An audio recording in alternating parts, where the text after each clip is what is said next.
All right, thanks. That intro makes me sound so old. It's like, man, I've had a lot of jobs, and so what I want to talk to you about is, I think one of the challenges is when people come up here and speak about their entrepreneurial journey is that there's a perception that there's one path to being an entrepreneur, and there are absolutely an infinite number of paths to entrepreneurship. So I'm going to share with you my story and maybe some of the entrepreneurs that I've worked with and kind of how I got onto this path. And I really want you to know that no matter who you are or what you're good at, there's a path to entrepreneurship for you. And so I've got maybe 10 slides here, and we'll tell you a little bit about what I do and how I got there, and some lessons learned from entrepreneurship, and then answer any questions that you have. I taught this class. Actually, I taught a class here maybe 5, 6, 7 years ago. It was a financing new ventures class, and I had somebody come up to me after the class and say, "Man, I really liked your class, but I'm a biology major, and what I really want to do is I want to have a more impactful career. I don't want to do business because I want to do biology because that's more impactful." And to say nothing about biology being bad, I think, if you're going to be a doctor or you're going to do a lot of things with biology, you can make the world a better place for sure. But I'm here to tell you that being a business person is also a path to making the world a better place. And what we try to do is we try to invest in companies that do that. They either solve social problems or environmental challenges, and they have a great business model. And by growing their business model, they actually make the world a better place. And if I think about what can I do as a person on this planet to make it better, I could be a great employer. And I can create companies that create great jobs. And I could pay people well and give them opportunities for growth. Can I dig wells in Africa too? I can do that, and that would make the world a better place. But I think what I'm really good at is helping build businesses. And I think that's actually a very worthy pursuit. So if there's one thing I'd leave you with is if you're thinking about a career in business or thinking about a career in entrepreneurship, you can have a very impactful career on lots of people's lives, just like you can if you decide to major in biology. So with that diatribe, let me tell you a little bit about kind of me and how I got here.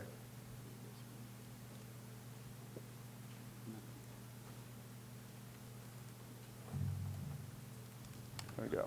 Okay. Actually, I'm not going to go through the Winder case study, but I'll give you my path to entrepreneurship and then some lessons learned in working with entrepreneurs. And then if we have a lot of time, I'll go through the case study, and there we go. Okay. Anybody recognize these? Birkenstocks. So I was a student here back in the early 90s, and I was a political science major.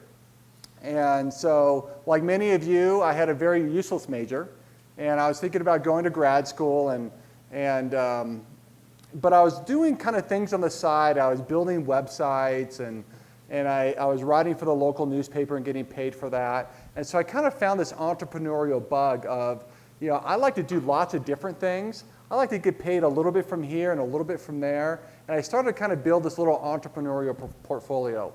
And then one day a friend of mine calls me and says, "Dude, you got to come over here to Foot Locker. They're selling Birkenstocks for $10 a piece." I'm like, $10? At the time they're selling for like $80 a piece. And so I got there, and they had like, I don't know, 50 pairs of Birkenstocks on the table. And we're like, "Oh, we should buy ourselves some Birkenstocks." And so we did. And then this light bulb came up, and we said, well, let's not just buy ourselves Birkenstocks. Let's buy all of the Birkenstocks. And so, we had our credit cards, and so we took our credit cards out, and we bought every pair of Birkenstocks in that Foot Locker. And then we took his Jeep, and we rented a trailer, and we drove around to every Foot Locker in Utah and bought every pair of Birkenstocks that they had for $10 each. And so we ended up with about 250 pairs of Birkenstocks, and which was piled high to in our house just south of campus. And we started selling these Birkenstocks, and because of the great tradition of BYU, we decided to try to sell them door to door, and that didn't work. And we tried a few things. We set up by King Henry, and that didn't work. And so then we found a place. It was actually pretty close to King Henry by the Vasa Fitness. We brought our cars there, we turned on a bunch of music, we ordered pizzas, and over the course of 3 Saturdays, we sold all 250 pairs of Birkenstocks.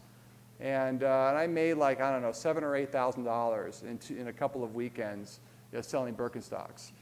And it was the greatest deal ever. And it really told me like, oh my gosh, if I am creative, I can make a lot more money doing my own thing than working somewhere else and doing somebody else's thing. And so I started thinking about ways that I can learn to be better in business and not go to law school. And really the Birkenstocks kind of set me out on this journey. And so I graduated, and I had taught myself, so I was a political science major. And at this time, kind of the internet was just taking off. And this was like, I graduated here in 1996, and Birkenstocks happened before I was married in like 1994. And so between that time, I started to teach myself some basic programming, something called Perl, I don't even know if that's even around anymore, and some basic HTML. I bought like a book, HTML for Dummies. And I started building websites for people. And this little skill made me different. And so I got hired by what is now Accenture to basically be a technology consultant to big companies. And so I worked for a year at Microsoft and kind of on their internet, their internet information server team. I worked at Hewlett-Packard on a big project, kind of in the early days of supply chain on the internet. And I kind of became a little bit of an internet expert just because I knew a little bit more than everybody else. And then that landed me, so I did that for 2 years, and then that landed me at this really cool startup called Home Financial Network. And we had raised a lot of venture capital money to build internet banking sites. And so basically the technology that goes into how to pay a bill or transfer funds online. And so I ran products for this company, so defining what we had and how to market them. And that company was an enormous success and was bought by what is now SAP in kind of the height of the dot-com boom. And so at this point in my career, I had learned a little bit about technology and how to basically sell and market technology. And we sold that business, and then I went off to business school. And while I was in business school, I had this idea of, well, I should create a conference company around technology. And when I ran marketing at the software business, I found that I was spending a lot of money at trade shows. And I always kind of was like, why am I spending $50,000 to be at this trade show to get what seems like not a lot of customer interaction? It seems like the best business is actually running the trade show. And so I built a trade show business, and actually on the day that I graduated from Stanford, we sold this business for just over $1 million. And it started off as a school project, me and another guy. We ran it for about 7 months and we sold it. And the reason why I share this is the idea that I think that there's something valuable to becoming good at something. Oftentimes when I'm mentoring entrepreneurs at BYU, they don't have a point of view on a product or a market. And they just want to be an entrepreneur. And they think about maybe the things that they're consumers of. Oh my gosh, I like mountain biking, and so I want to make the next mountain bike. But they don't have any depth of industry knowledge to create a truly differentiated product. And so something to think about is as you are working in school or you're working in your first jobs, how do you go get some really differentiated knowledge so you can create a company that's great? And so anyway, that was kind of part of my thesis. And so this is what I do today. So we have a company called Dolphin Capital Group. We raise money from high net worth investors and family offices. And then we make our money by investing that in these other companies and taking a piece of the upside. So that's what we do now. We have our capital sitting next to our investors' capital. And then every several years we'll raise a fund. And then we go deploy that fund and then work with the management teams and with entrepreneurs to build these companies. And so we've had a lot of portfolio companies over the years. Here are the ones that we have today. And the thesis here is, invest in companies that make the world a better place. And so how many here had done a Ragnar? Oh, that's scary. I think I get a lot more of you guys running. So what Ragnar does is it brings kind of endurance sports to the masses through a fun experience. Winder brings healthy, local, fresh food directly to people's doors. Urban Remedy is a company that's reimagining fast food as fresh, healthy, local, and low glycemic. The Bar Method is a fitness studio chain where we own the franchisor, and there's 100 independent women who own each of the franchisees. Manduka is an eco-conscious yoga mat company that's now a yoga brand that's helping people kind of connect to wellness. Foundation Source it helps private foundations manage themselves better so they have more resources to grant to charities. And then Great Salt Lake Artemia, what they do is they farm brine shrimp out of the Great Salt Lake and sell that to sustainable fish farms around the world. And so our thesis here is that we can invest in companies that make the world a better place. Because of their mission, they attract employees and customers to them at a cheaper rate such that they're better businesses. And so there's this kind of self-fulfilling thing going on that they're great businesses, they attract people to them, and that makes them better businesses. So what is my point on all of this? One is that there's lots of paths to entrepreneurship. And because maybe you're an entrepreneur today, and you should go create that great company right out of school. I've seen that work many times. About a third of our portfolio companies have come from student-run businesses. So on that previous slide, Ragnar was started by somebody in this class. Great Salt Lake Artemia was found by one of my partners taught at Westminster College. A student had this idea of participating in that industry, and he kind of brought us into it, and that's where that investment led. We had a property management firm that was an MBA project that we funded. So there are projects that are worth doing full-time, right, while you're in school or when you get out of school. But I'd say for most of you, you're not going to have that great idea, and you're going to go into industry and you're going to learn a bunch of things, and then you're going to become an entrepreneur. For me, it was very helpful to have good mentors early in my career. And so my business partner today was my boss 20 years ago. And through that, we've been through, a dozen iterations of companies together. And he's been a great mentor, partner, friend, and has taught me a lot. And I think finding good mentors early in your career is kind of a key to that. Sometimes people come and ask me, should I take this job or that job? And really, for me, those first few jobs should be much more about the person you're working for versus the salary that you make. We talked about this, be good at something. I'd say I'd have less entrepreneurial ideas today or opportunities today had I not worked for Accenture and Microsoft and SAP and built those connections and industry insights. And finally, you don't need a lot of cash to do this. My Birkenstocks was funded on my credit card. When I started the events company, all of that company, we had about $500,000 of financing. It all came from vendors. So by stretching out our accounts payable. There's ways to be an entrepreneur if you don't come, I didn't come from a rich family, where you can bootstrap your way to do it.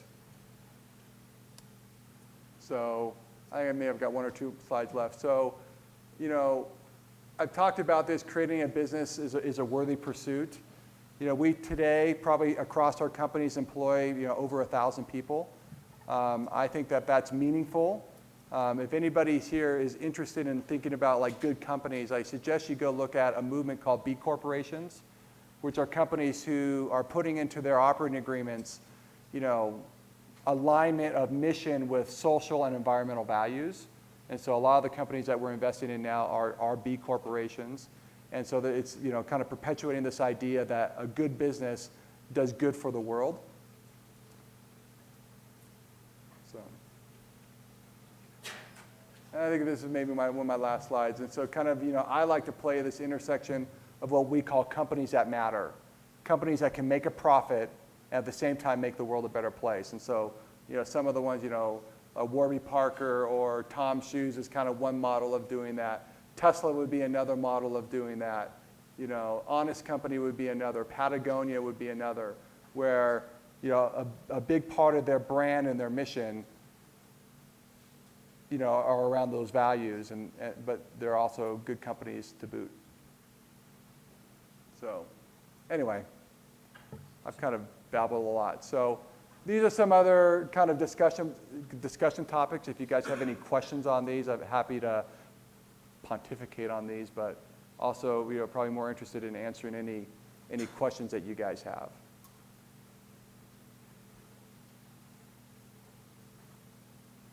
Yeah. Do you have any failure stories where you tried something and it didn't work out in the end?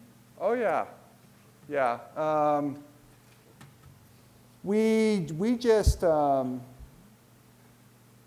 we had a company. It's a consumer product company that sold product in the grocery stores, kind of a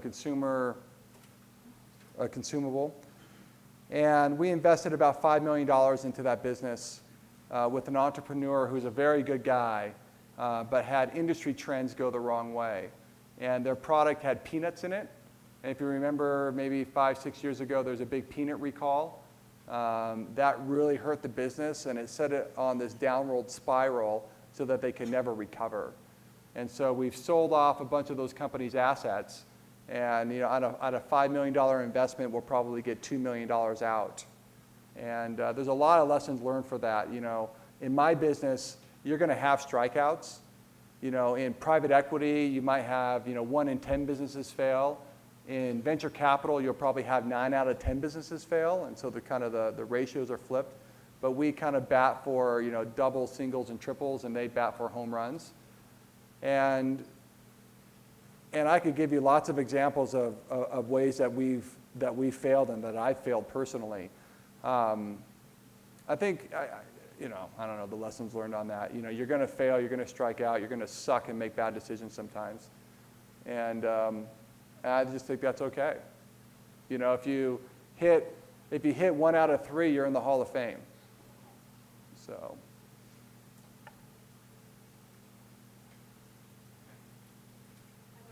Yeah. So you just said just now, you strike out, that happens. But you also said if you weren't from a wealthy family, you weren't scrapping off that. How do you get up again after investing so much money and failing? Yeah, and I'm pretty conservative that way. So I have a big chunk of my net worth tied up into these business assets, but I've got a lot of it in safe investments as well. And so that now, every time that I do something, I'm not betting the personal farm, and that's me. There was a time where I had everything on the line, and at one point, this is in one of the early ventures, we thought about pulling the plug, and I had everything on the line, including hundreds of thousands of dollars of debt into this business that I was personally guaranteed on, and at that point in my career, it would have been very painful to take that on. Now I don't put it all on the line anymore. And so I think about it's easier for you to take a lot of risk when you're early in your career. When you're graduating from college and it might be you and a spouse or you and a small family, what you need to survive is not that much. And also you always have the opportunity to reboot and go to graduate school. When I was kind of taking early risk, I thought, if this doesn't work out, I'll just go to graduate school. As you get older and your kids get older, that becomes harder to do. The other strategy for me is a diversity of cash flow. And so when I was doing Birkenstocks and other things, I had my Birkenstock money, I had my money I was making as a writer, I had my money I was making as a job. For me now, I've got money that I make in real estate. I got money I make in Dolphin Capital Group. I got money I make as dividends. And so kind of diversifying your income stream such that any one thing isn't that important. That's what I'm really focused on now. And so and a lot of entrepreneurs that I know, they don't have all of their eggs in one basket. Most of them, because they have flexibility, they're doing multiple things. And that's what's worked for me. But I'd say I also haven't had that one enormous grand slam. I've had lots of victories along the way, but because I probably haven't put it all on the line and all my resources and time into one thing, maybe that's compromised having that one in a million shot. What did you do to set yourself apart to go to Stanford, and how did that help you in the future? Yeah, So if you look at the class at a school like that, they have, not that it's formulaic, but there is some law of averages at play. I'd say in my class, maybe 2/3 of the students came from some form of investment banking or management consulting. And then another third came from just random things, nonprofits, product management, technology, engineering. And so I wanted to put myself in that second camp of, okay, so I was a technology entrepreneur. We had a great success. I was a kind of a young person in an important position. And so I kind of try to play that up a bit to make myself look different. I think a mistake that people make is they say, well, what does top tier school want to hear? And then they write that application thinking that that's what they want to hear, not realizing that everybody's writing that application. So write the really funky application, the one from your heart. Don't be too formulaic in your career path, saying, okay, well, I can go work for this great brand and then this great brand, and that's going to get me into this great school. I think you're much more likely to get into those. I think if you can do that and you can be kind of top echelon in those brands, that's probably a path in. If that's not your path, go be unique and go be authentic to yourself. And I think that is what comes through in the application essays. I'm surprised sometimes on like people who talk to me about applying to business school on who gets in and who doesn't. It's not always those with the blue chip backgrounds and the highest scores who get in. It's those who can often write a great, compelling story who do. Yeah. You mentioned when you were first starting out, at one point you were hundreds of thousands of dollars of personal debt that you personally guaranteed, which I feel like a lot of entrepreneurs kind of have to do in the beginning to hit a success. How did you balance that with your family, having kids, a wife? What kind of, how big were they in the decision-making process of you leveraging yourself like that? Yeah, it's a good question. Very involved. Like if I went to my wife and said, "Hey, I just secured us hundreds of thousands of dollars of debt, and now it's going south," and she didn't know about it, that would be a major problem. And even now, what's hard now is like the numbers change a little bit, but I still try to, we talk about it and she weighs in. And the way that one happened was we were delivering a product that was 6 months into the future. And what we found is that we had lined up vendors to provide us services for this product, and then nobody was buying it. And so 6 months before launch, we had the chance to pull the plug and try to refund whatever little deposits we had, and we'd have to pay for the things that we used, but that amount of debt was going to double again until the product launch. And what we did is we decided, instead just double down on sales and marketing. So, and cross our fingers, it worked, and it turned out to be a great company. But my wife was weighing in on that and stressing out on that with me every step of the way. I don't think that it's a prerequisite to mortgage everything to be in business. I think often if you can't get an investor or a customer or a vendor to give you some kind of financing in the form of terms or prepayment or an investment, you should really consider if your idea is that good. If you can't get others to give you money, it may not be a good idea. A principle that I like is sell a little, learn a lot. So don't go try to build the perfect product and quit your job and have no income and work on it for a year and launch something. You probably have talked about this in some of the innovators' dilemma stuff. Get a minimum product out there, get feedback, sell a little, learn a lot, iterate fast. And I think in that case, you don't have to, mortgage the house to get there. I am shocked sometimes at, because I'm in the business of people coming to me to raise capital. I'm shocked at some of the stupid business ideas I hear. Just to be honest. These are people who are very smart, who quit their job to pursue a dream that they had, and nobody gave them good feedback early on that this is a dumb idea. So you gotta make sure it's worth betting everything on. Do you have an example of a dumb idea? Oh my gosh. I had one here at a BYU. This is a couple years ago. Somebody said, I want to raise money from investors in Asia for real estate projects in the United States. And the reason I can do that is because investors in Asia, they want a bond-like return. They want interest on their notes. And so and they don't want to invest in equity. And so I'm going to go give them bonds, and I'm going to use that as equity in real estate projects in the US. I'm like, well, wait a second. You're going to go give them the idea that they're getting security in a bond, yet you're going to invest that in equity. It's like, oh, yeah, isn't that a great deal? Because if I had to raise equity in the US, I'd have to give somebody a 20% return. I could go borrow in Asia for 5%. I'm like, that's dumb. That's illegal. That's immoral. And I try to be upfront with people. I think that, if somebody asks you about their business idea and you don't give them real good feedback, you're doing them a disservice. And so if you guys have any ideas, love to kind of, look at them. I mean, this is the business that I'm in.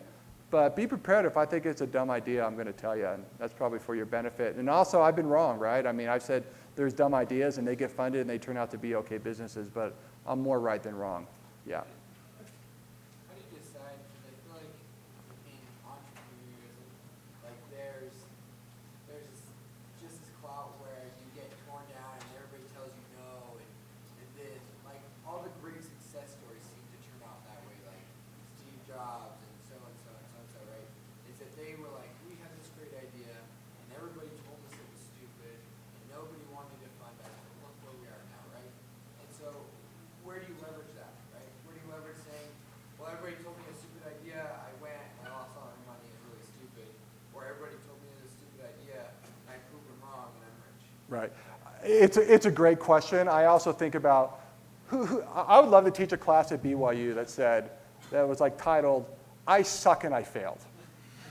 Because you only get people in this class telling you, I am so smart, I made so much money doing this, and you should do the same. And so, and even those who are up here, have failed a lot. So each of those ideas doesn't turn out. I don't know, man. I don't know. I suspect that people probably overemphasize how hard they worked and how much they persevered to make this idea great. I think that those who have been like really successful, they probably had some really good feedback early on. They had to persevere, but there's probably an intuitive sense on, people who know this industry and know this business are giving me good feedback, I should kind of push on. Yeah? Share there on a note on picking partners. What is it that you look for in a partner? Yeah. Is a good partner, is a bad partner? Yeah. Great question. I'm really glad that you asked that, because for me, like a lot of the things that I've been involved with, they haven't been because I woke up in the middle of the night and I had this great idea. It's been that somebody else has had a great idea and they said, oh, Mike, hey, can you come partner with me on this? And let's go build this together. And that's probably been more than half of the things that I've been involved with have been somebody else's ideas that I've been a good partner on. And what do I bring to the table? I bring sales and marketing expertise. I bring financing expertise. I bring a big network and connections. I bring the ability to recruit people to the project. And so that's what I bring. Oftentimes what my partners are bringing is industry depth. Because if you looked at the slide that I was on before, man, the companies that I'm involved with, they're all over the place. There's no consistent theme other than they're generally consumer products that somehow to do with kind of health, wellness, better living kind of stuff. But, from Ragnar relays to yoga mats to, harvesting brine shrimp out of the Great Salt Lake, those are industries that I don't have a lot of depth in. So somebody will come to me and say, I've got industry depth. I've been in this industry for 10 years, and I see this wrinkle. And I say, yeah, I get that. Boy, I can help you with this, and that, and then we go off and partner together. And so I think complementary skill sets are key. For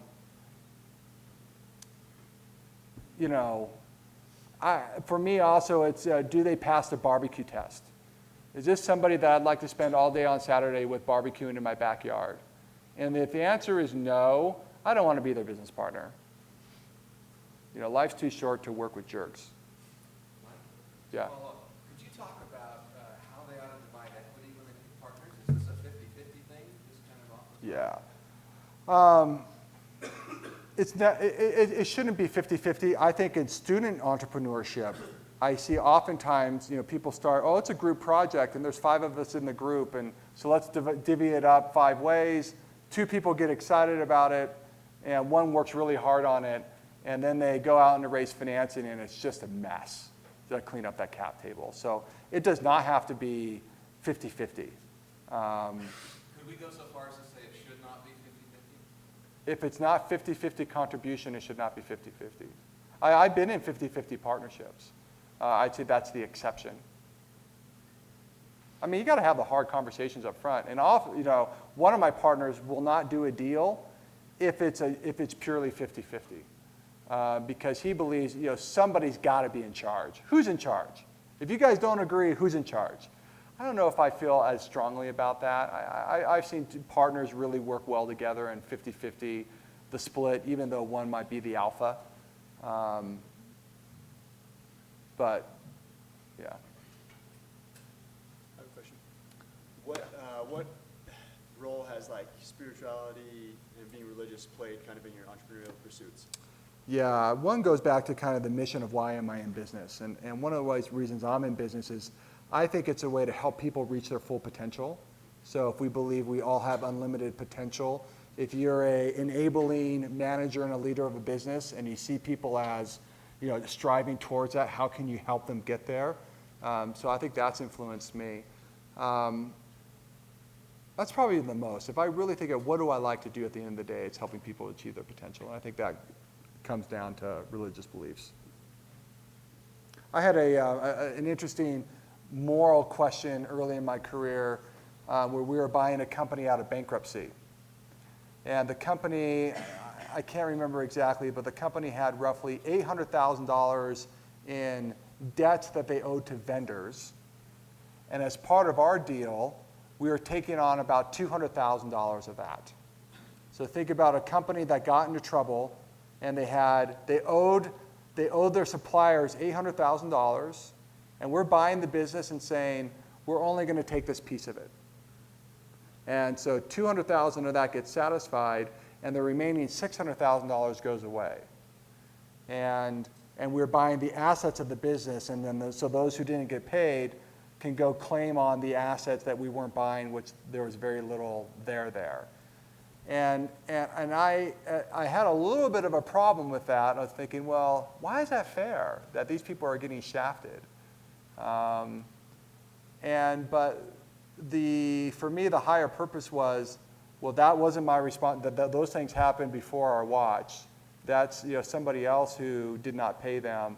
And if we don't do this deal, the 300 employees who are in this company, their jobs are going to go away, and this whole enterprise is going to go bankrupt. And so, it is one of those moral dilemmas. What's my responsibility to pay old debts? And anyway, so that was, it was kind of a moral dilemma that happened early on, and it's not cut and dry, right? I mean, I think somebody else can say, well, if you can't satisfy all the debts, why should you buy the company to begin with? And you're kind of picking winners and losers. And there's little things like that happen all the time. But yeah. What do you think was the most important thing you did or learned at your time at BYU to set you up for success? I think probably the most underrated skill coming out of BYU is writing well and being a persuasive communicator to whether that's employees or investors or bankers or whatever, being able to write really well. I mean, hey, I was a poli-sci guy, and so it's not like I was deep in technical skills, but I have found that being able to communicate well in writing has been very helpful to my career. Yeah. Along the same lines of writing, have you found that you've had to, when you're speaking with potential partners or companies that you're doing deals with, do you often find yourself writing technically, like talking about the principles that operate behind some kind of scientific endeavor or whatever? Do you have to be, I guess, here's my question. How well versed are you in everything that you take on as an entrepreneur, whether it be in science or Yeah. so on? Well, because I don't have competitive differentiation in science and technology that way, I have competitive differentiation in consumer trends and marketing but not on science, I never take technology risk. I will take risk that, can I scale this concept? Or can this company go from one product line to another? But if there's like a true invention in there, that's probably not a deal for me. Because I don't think I have competitive advantage there. And so I haven't been really involved in the technical side of a business that way. I will say, though, when I'm an operator versus an investor, I can write in detail about how that business works. And I really need to know that. But I don't do drug discovery. I don't do, I'm not going to go invent the next microprocessor. That's just not the type of company I'm going to be involved with.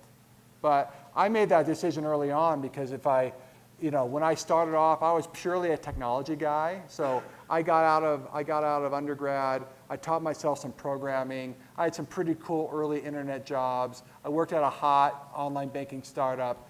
And then I went to business school and I was coming out and we thought, should we form a venture capital firm? Or should we go start another software business? And I made the decision then that I'm not really like the best at that. I'm the best at these other things. And so let me be in businesses where I can apply some technology and create differentiation that way versus inventing the technology.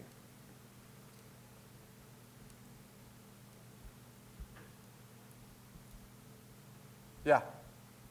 Strictly in terms of time, can you talk about how your work-life balance has changed throughout your career?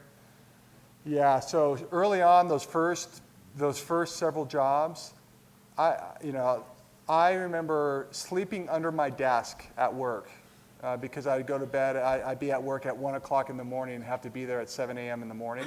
And so I'd literally roll up under my desk and sleep. And so that was, kind of before family and all of that. I'd say I work a lot now. Like my kids told me the other day, my gosh, Dad, you seem to be working a lot. What's going on? And I'm thinking, well, on most days I work from home. And so I'm here to see you off to school. I'm here when you get back. But I do travel a lot. And I do work a lot late at night. And so the nice thing about what I do, I have a lot of flexibility and autonomy. So I could be in the Cayman Islands, scuba diving, and I could work 3 hours before my kids wake up, and I could work 3 hours after they get to bed. I could get a lot done from the Cayman Islands because I don't have to be anywhere. The downside is I'm never off. I'm never off, and that sucks sometimes. But I think that early on investing so that you're really good in your career early on, working really, really hard, I think that's really important. Yeah. What's the best book you've read to become a better entrepreneur? What's it's called? It's the voyage of the guy who goes to Antarctica. What's it called? Anybody? Shackleton's Incredible Voyage. There you go. Perseverance. Yeah. You mentioned things you do in terms of your reputation stand out. What are some things that are just deal breakers, for us to avoid? Do not be that guy. Does that make sense? Yeah, I heard about a deal last night. A good friend of mine who's a pretty active investor here, he was about to invest in a company that he really loved. And he was going to a co-investor who had said, that guy's dishonest. And after he had spent a lot of money on legal and diligence to find this company that he really loved, one person telling him that this guy was dishonest, that he really trusted, the whole deal blew up. Just be true to your word. No ifs, ands, or buts. Decide now that you're not going to shade the truth when it's convenient. I see people on the financial side who don't draw that cut and dry line, or they don't draw that line, and then when they're a little bit short on the quarter, they start looking for places to kind of, well, let's take it from this accrual account, or let's pre-book that revenue, or do it. Never, ever, ever, ever, ever do that kind of stuff. Yep. You mentioned that you're never off. What do you do to keep from burning out? Yeah, but I'm never, Like I'm going to go mountain biking after this class for 2 hours. I just got back from the Cayman Islands for a week. So I have a lot of free time. It's just that I never, like I have a brother-in-law who's a doctor. At the end of the day, when he's done, he's done. At 5 o'clock, he's home with his kids, and he doesn't have to think about work. I think about work all the time, man. I got emails, I got conference calls, I got stuff happening when I'm on vacation. I try to manage that as best I can, but I think the trade-off for me is great, right? Because I can go and do the things I want to do. It's just that my personal life and my business life are just too melded together. It's one. All right, let's thank Mike, and we'll go upstairs for goodies.